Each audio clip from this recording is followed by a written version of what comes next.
Role ചെയ്യുന്ന experience? எல்லாருக்கும் வணக்கம். காலேஜ் படிக்கிறனால சொல்லியிருக்கலாம், சந்தோஷம். ஸ்கூல் படித்து குட்டி குழந்தைன்னு சொல்லிட்டீங்க, பரவாயில்ல, நோ ப்ராப்ளம். நிறைய ஃபெயில் ஆகிட்டு சரி சரி.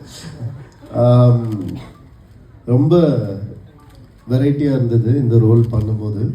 ஏன்னா இது வரைக்கும் அந்த ஒரு ஆக்டருக்கு கண்ணில் தெரியும்னு சொல்லுவாங்க, அந்த உண்மை அந்த கேரக்டர் கண்ணில் தெரியும்னு சொல்லுவாங்க, அந்த எமோஷன்ஸ் கண்ணில் தெரியும்னு சொல்லுவாங்க.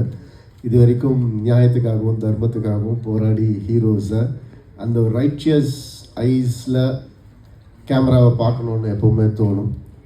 பட் இந்த வாட்டி என்னென்னா அந்த ரைச்சியஸ்னஸ் வந்துட்டு ரிவர்சல் ரோலில் எனக்கு தோணுச்சு. இன் சென்ஸ் நான் நினைக்கிறது கரெக்ட், ஒரு சின்ன அகம்பாவம் இருக்கும் அந்த கிரே ஷேடில். அந்த ஒரு அகம்பாவம் எனக்கு அது புதுசாக இருந்துச்சு. அது இந்த மாதிரி கிரே ஸ்கேல் இருக்கிற ஒரு கேரக்டர் பண்ணால் தான் அது வரும். ஸோ அது பார்க்கும்போது, நான் பண்ணும்போது, மானிட்டரில் பார்க்கும்போது, டைரக்டர் ஓகே சொல்லும் போது ஒரு வித்தியாசம் தெரிஞ்சுது எனக்கு கண்டிப்பாக. ஸ்கில்ல எதுவும் டிஃப்ரென்ஸ் தெரியல. My skill is at the same level or even better. That's what I pray every day. But you know output பார்க்கும்போது எஸ், அந்த ஒரு அகம்பாவம் எக்ஸ்ட்ராவாக கொஞ்சம் தெரிஞ்சுது. That's what grey scale is, I think. Very interesting.